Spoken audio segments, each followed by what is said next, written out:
Your burning questions. Okay.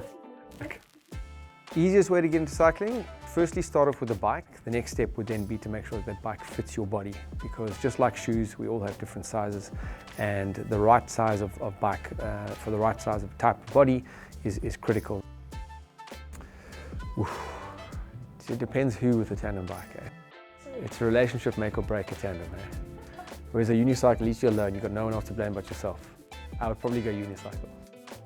So as with all shoes, cycling shoes, it's a minefield out there, and there are a variety of different brands and styles and sizes. What is important is that you have the right shoe that fits the foot. So in terms of shoe size as well as width, sometimes toe boxes in some designs are very narrow and some are very wide. You want to find the shoe that fits you the most. One of the major things that you can do to avoid chafe is to make sure that, number one, that your bibs or your shorts fit properly, and that you have a very comfortable chamois sitting in there to prevent any sort of abnormal moisture buildup, as well as to provide some cushioning on the seat. And then secondly is to actually apply liberally a lot of lubrication, and that can be anything from a zinc oxide mix to standard status hall mixes that you get in the pharmacies, etc., in the bike shops. Apply that liberally before your race, and just make sure that you keep that going throughout the race if you can, and take a tub in your back pocket if you need to. Jeez, I'm going to give away my age here.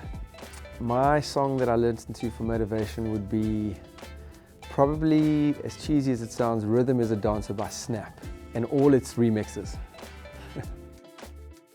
Absolutely yes, cross training has massive benefit when it comes to cycling. It allows you to work muscles that cycling generally doesn't work, so it gives you a nice complete body workout.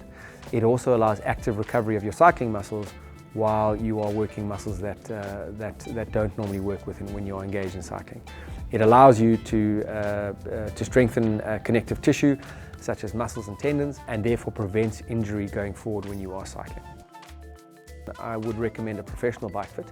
So that is visiting your local bike shop. Most of them have got mechanics and systems that can do professional bike fits for you, and where they get the exact measurements. But if you're at home and you'd like to just do a sort of a rough, squint your eye calculation, one of the things you can do is just sit on the saddle and put your feet at the 6 o'clock and the 12 o'clock position. So in other words, one at the bottom at 6 o'clock and the other side at 12 o'clock. On the 6 o'clock position, when your foot's at the bottom, you want to make sure that your angle of your knee is roughly about 25 to 30 degrees in knee flexion.